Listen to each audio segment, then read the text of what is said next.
কখনো কখনো আল্লাহ তাআলা আপনার জীবন থেকে এমন কিছু কেড়ে নেন যা আপনার নিকট খুবই প্রিয়, কিন্তু হয়তোবা এই প্রিয় জিনিসই আপনার ধ্বংস বয়ে আনতো। যাই হোক, আজকের গল্পটি এমন একজন মানুষের, যিনি জীবনের সবচেয়ে বড় ক্ষতিকে নিজের শেষ বলে ভেবেছিলেন, কিন্তু শেষ পর্যন্ত সেই ক্ষতি তার জীবনের সবচেয়ে বড় আশীর্বাদ হয়ে দাঁড়ায়। তো বেশি কথা না বলে গল্পটি শুরু করি। এক ব্যক্তি সমুদ্র ভ্রমণে বের হয়েছিলেন। হঠাৎ ভয়াবহ দুর্ঘটনায় তিনি একটি নির্জন দ্বীপে আটকা পড়েন। চারিদিকে শুধু সমুদ্র, মানুষের কোনো চিহ্ন নেই, সাহায্য করার মতো কেউ নেই। দিনের পর দিন তিনি সেই দ্বীপ থেকে বের হওয়ার জন্য চেষ্টা করলেন। দূরে কোনো জাহাজ দেখলেই চিৎকার করতেন, সাহায্যের জন্য হাত নাড়তেন, কিন্তু কেউ তার কাছে পৌঁছাতে পারল না। এক সময় তিনি বুঝে গেলেন, হয়তো এই দ্বীপই এখন তার শেষ ঠিকানা। বেঁচে থাকার জন্য তিনি গাছের ডাল, শুকনো লাকড়ি আর পাতা দিয়ে কষ্ট করে একটি ছোট ঘর তৈরি করলেন। তবে বলা বাহুল্য যে ঘরটি খুব একটা মজবুত ছিল না, কিন্তু সেটিই ছিল তার একমাত্র এবং শেষ ভরসা। দিনের পর দিন তিনি সেই ঘরেই রাত কাটাতেন, ঝড় বৃষ্টি থেকে নিজেকে রক্ষা করতেন। একদিন খাবারের সন্ধানে তিনি তার ঘর থেকে কিছুটা দূরে গেলেন।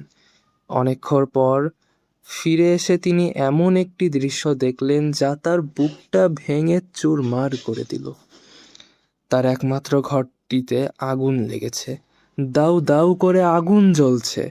চোখের সামনে তার সব পরিশ্রম যেন মুহূর্তের মধ্যেই পুড়ে ছাই হয়ে যাচ্ছে।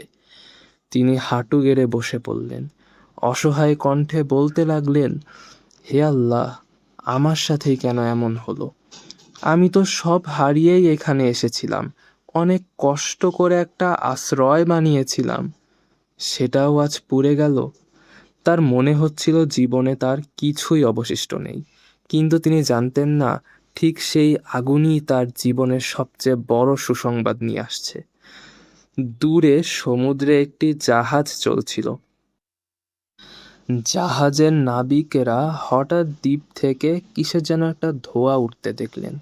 তারা বুঝলেন নিশ্চয়ই সেখানে কেউ বিপদে পড়েছে। তারা দ্রুত দ্বীপের দিকে এগিয়ে গেলেন। অবশেষে সেই মানুষটিকে উদ্ধার করা হলো। জাহাজে ওঠার পর তিনি বুঝতে পারলেন যে আগুনের জন্য তিনি কাঁদছিলেন, যে আগুনের জন্য তিনি নিজের ভাগ্যকে দোষারোপ করছিলেন, সেই আগুনের ধোঁয়াই ছিল তার বাঁচার সংকেত।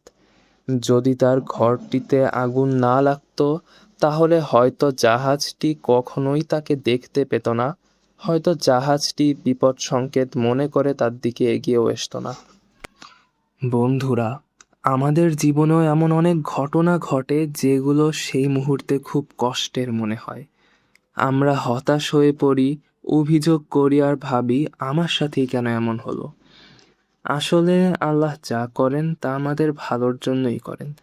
আমরা হয়তো তা বুঝতে পারি না, কিন্তু জীবন দশার কোনো এক পর্যায়ে যে আমরা তা ঠিকই বুঝতে পারি। তাই কঠিন সময়ে হতাশ না হয়ে আল্লাহর ওপর ভরসা রাখুন।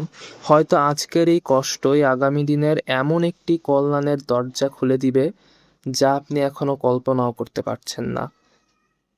আল্লাহ আমাদের সবাইকে তার ফয়সালার ওপর ধৈর্য ও তাওয়াক্কুল করার তৌফিক দান করুন, আমিন। আজকের মতো বিদায় সবাইকে, আলবিদা। দেখা হবে অন্য কোনো একটি ভিডিওতে। সে পর্যন্ত সবাই ভালো থাকুন এবং সুস্থ থাকুন।